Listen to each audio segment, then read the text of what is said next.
дай за вашу честь.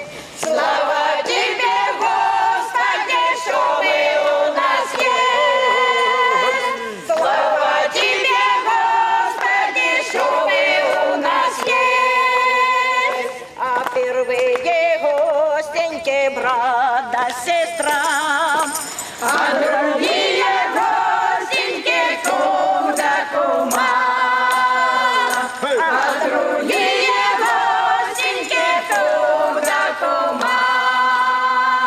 А с братом, с сестрою я и наговорюсь, а с кумом